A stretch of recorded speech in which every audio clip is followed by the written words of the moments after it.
We've explained on this program that Joe Biden is a pathological liar. It's not hard to see. We've also explained on this program that he's in the 5th stage of 7 stages of dementia. That's not hard to see, despite the best efforts of the propaganda media to cover up for him. But we have eyes and we have ears, we see and we hear, and we also know they're not to be trusted. But there's a third problem with Joe Biden. He has a God complex. He's going to save democracy from Donald Trump. You know, he used to say he was going to save America from Ronald Reagan. In Ronald Reagan's diary, he said, there was some talk about Senator Biden now, he's talking to his staff, candidate for president. I saw him on CNN last night speaking to the John F. Kennedy School at Harvard University. He's smooth, a pure demagogue, out to save America from the Reagan doctrine. He's out to save America from the Reagan doctrine. He's out to save America from Donald Trump. He's always out to save America. Well, the best way to save America is to defeat him. Now, in this little book, I have what's called the Constitution. It also has the Declaration. And the funny thing is, he's going to save democracy in America, and Donald Trump's going to destroy it. We've never had democracy in America. I don't mean to complicate things. I understand that Joe Biden's not really trying to speak to people who understand our constitutional government. He's just trying to whip people up. We've never had a democracy. We have a republic. The only body that's directly elected in this country is the House of Representatives, not the Senate, not the president, not the vice president, and obviously not the Supreme Court. And yet he goes on about how he's going to save democracy. And he warns people that Donald Trump says he's going to be a dictator on the first day. And he warns people that Donald Trump is a dictator. And Donald Trump talks about how he's going to put people in jail. And Donald Trump this and Donald... This is typical Joe Biden. He is a street politician. That's all he has. That's all he knows. He's never had substance. He's never had smarts. He's never said anything profound unless he's stealing the language from somebody else, plagiarizing. But I want you to hear something first about separation of powers, and then I'm going to demonstrate to you, to the whole world, that it is Joe Biden who is destroying, quote unquote, democracy. More to the point, it's Joe Biden who's destroying our republic. Take a listen to the late, great Antonin Scalia, just a couple minutes, so we can set the foundation for where I'm going. I think it's even a little more fundamental than the one that Stephen has just put forward. I asked them, what do you think is the reason that America is such a free country? What is it in our Constitution that makes us what we are? And I guarantee you that the response I will get, and you will get this from almost any American, including the woman that he was talking to at the supermarket, the answer would be freedom of speech, freedom of the press, no unreasonable searches and seizures, no quartering of troops in hope, those marvelous provisions of the Bill of Rights. But then I tell them, if you think that a Bill of Rights is what sets us apart, you're crazy. Every banana republic in the world has a Bill of Rights. Every president for life has a Bill of Rights. The Bill of Rights of the former evil empire, the Union of Soviet Socialist Republics, was much better than ours. I mean it literally. It was much better. We guarantee freedom of speech and of the press. Big deal. They guaranteed freedom of the speech, of the press, of street demonstrations and protests, and anyone who is caught trying to suppress criticism of the government will be called to account. Whoa, that is wonderful stuff. Of course, just words on paper. What our framers would have called a parchment guarantee. And the reason is that the real constitution of the Soviet Union, you think of the word constitution, it doesn't mean a bill, it means structure. Say a person has a sound constitution, has a sound structure. The real constitution of the Soviet Union, which is what our framers debated that whole summer in Philadelphia in 1787.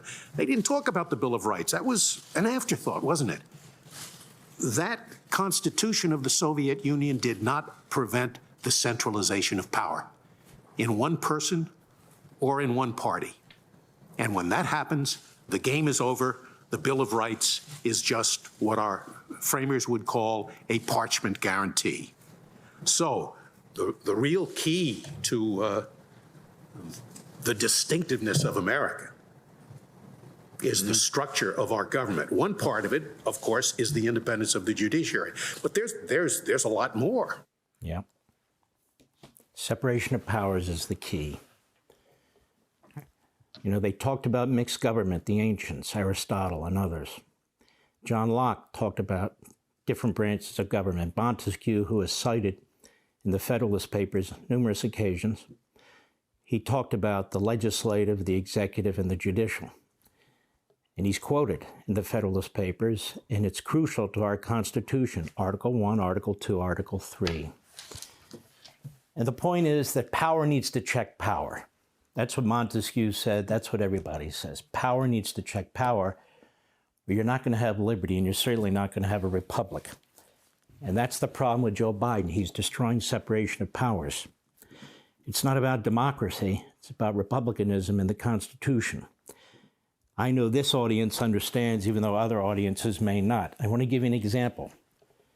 The Supreme Court ruled that Joe Biden did not have the power of the purse that belongs to Congress. Supreme Court strikes down Biden's student loan forgiveness program. By vote of 6-3, the justices ruled that the Biden administration overstepped its authority when it announced that it would cancel up to $400 billion in student loans.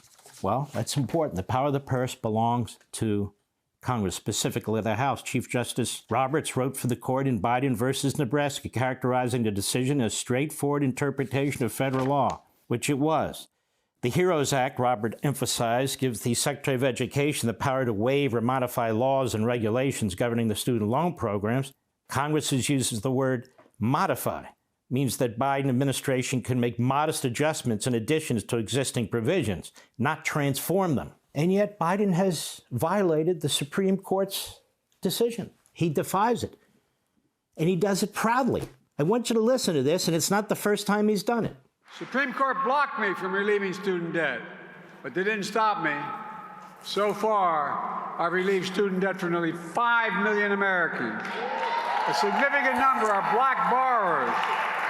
So you can chase your dreams, start a family, buy your first home, start a business, and so much more. It's like a dictator. There he is in Philadelphia, where the Constitution was debated, drafted, and adopted at Independence Hall. There he is, bragging about the fact that he violated separation of powers. He stole authority from Congress and defied the Supreme Court.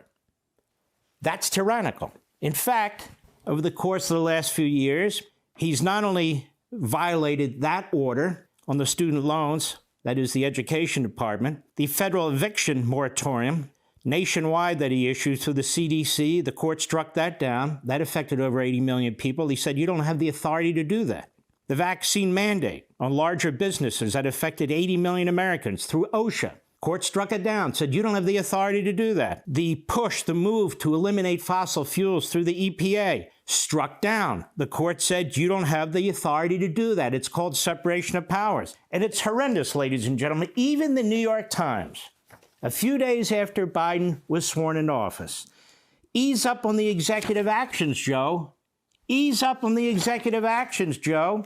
The New York Times says this is no way to make law. A polarized, narrowly divided Congress may offer Mr. Biden little choice but to employ executive actions or see his entire agenda held hostage. These directives, however, are a flawed substitute for legislation. They are intended to provide guidance to the government. They need to work within the discretion granted to the executive branch by existing law or the Constitution. They do not create new law, though executive orders carry the force of law, and they are not meant to serve as an end run around the will of Congress. By design, such actions are more limited at what they can achieve than legislation, and presidents who overreach invite intervention by the courts. Repeatedly, court strikes down Biden rule requiring states and cities to set climate targets for transportation. The administration was not authorized under law to include environmental benchmarks in state assessments of highway performance. The rule from the Federal Highway Administration required state and local transit authorities to set these targets. Unconstitutional. Biden's dangerous Title IX rewrite struck down. Several federal courts have now stricken this, where he's taken the provision that is supposed to protect women in women's sports and has turned it into a transgender provision. The court's opinion, in this case in Texas, authored by federal district judge Reed O'Connor, held that the Biden administration abandoned proper procedure by attempting to functionally rewrite Title IX of the Civil Rights Act in a way that shockingly transformed, I quote the judge, American education usurps a major question from Congress. The EPA regulations that I talked about earlier, as the Heritage Foundation points out, no agency has come closer to claiming virtually totalitarian powers to reshape American society than the EPA. The EPA estimates that under its new rule, nearly 70% of all new cars and trucks produced in America would be fully electric by 2032. They just did this the other week. The Supreme Court recently struck down a similar attempt by the EPA to regulate power plants under the Clean Air Act in West Virginia versus EPA. Lawlessness. Lawlessness. 3 laws the Biden voter registration order could break. Biden's executive order, which he signed when he came into office, spurring on all government approach to registering voters, raised questions about whether the effort squares with a law prohibiting federal activity on federal property. The Hatch Act, since 1939, prevents what Biden is doing. He's using the bureaucracy to register Democrats. Here we have a left-wing group that's very proud of Biden. Biden has taken nearly 300 executive actions on immigration in his first year, outpacing Trump. Trump took about 80 executive actions in his first year. Biden, 300 executive actions, about 100 of them dealing with immigration for the purpose of destroying 50 years of immigration law. 50 years of immigration law. This from the Hill. No, Biden cannot let dreamers join Obamacare. He signed off on this the other week. There's just one little tinsy-wincy problem with President Biden's announcement, writes Merrill Matthews, that he will let dreamers join the Affordable Care Act or Obamacare or Medicaid. It's illegal. I know what you're thinking. When has an action being illegal ever stopped Biden? And you're right. It usually doesn't. But while illegality won't stop him, the U.S. Supreme Court almost certainly will. And it has repeatedly. And in one case, he's defied it. What else did he do just recently? National Review, Biden's lawless mass amnesty. Introducing his latest immigration relief policy at the White House yesterday, Biden told the assembled crowd that the changes he was making had been considered by Congress and had passed.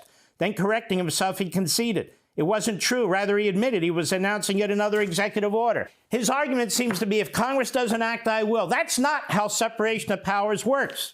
Biden administration likely violated First Amendment with social media censorship. We have a federal district judge who has said that. We have a federal appellate judge that has said that. It's now before the Supreme Court.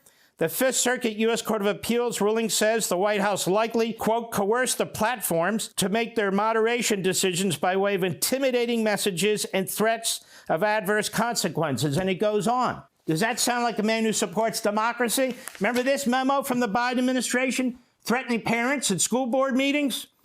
This is from Garland. I am directing the FBI, working with the U.S. attorneys, to convene meetings with federal, state, local, tribal, and territorial leaders in each federal judicial district within 30 days of the issuance of this memorandum. And these meetings will facilitate the discussion of strategies for shutting parents up. And let us not forget about Mr. Democracy and actual democracy, okay?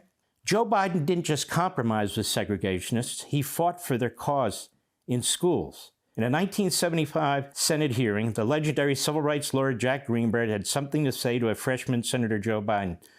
He was the longtime director of the NAACP Legal Defense Fund. He took Biden to task for sponsoring a bill that would limit the power of courts to order school desegregation with busing. Biden fought it, and in fact, here are the letters. He worked closely with James Eastland, who had a big plantation in Mississippi, who believed blacks were inferior, and Joe Biden worked with him not just when he came into the Senate, for years. This is 1977, where he writes, I plan to introduce the attached bill, and he seeks Eastland's support. Here he is, June 30, 1977. I want you to know that I very much appreciate your help during this week's committee meeting in attempting to bring the anti-busing legislation to a vote. And he goes on.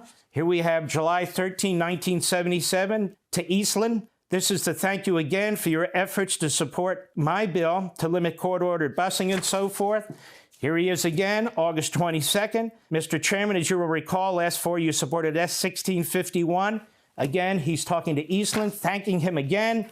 Here we have June 30, 1977. I want you to know that I very much appreciate your help during this week's committee meeting and so forth and so on. He will say, I favored integration, but I just opposed busing. Really, how? How did you do that? Really? Because in 1994, you sponsored one of the most egregious bills, crime bills in American history that targeted black communities. And you were denounced then by black organizations, and you did that, Joe. Today, you stand in the schoolhouse doorway, blocking little black kids from going to schools that their parents may choose for them because you oppose school choice. The fact is, you've never supported democracy. You've always claimed that you're going to save America from Trump. You're going to save America from Reagan. You're going to save America. Let me tell you something, Mr. Biden. America will save itself the sooner it brooms you out of the White House. Hey, Sean Hannity here. Hey, click here to subscribe to Fox News YouTube page and catch our hottest interviews and most compelling analysis. You will not get it anywhere else.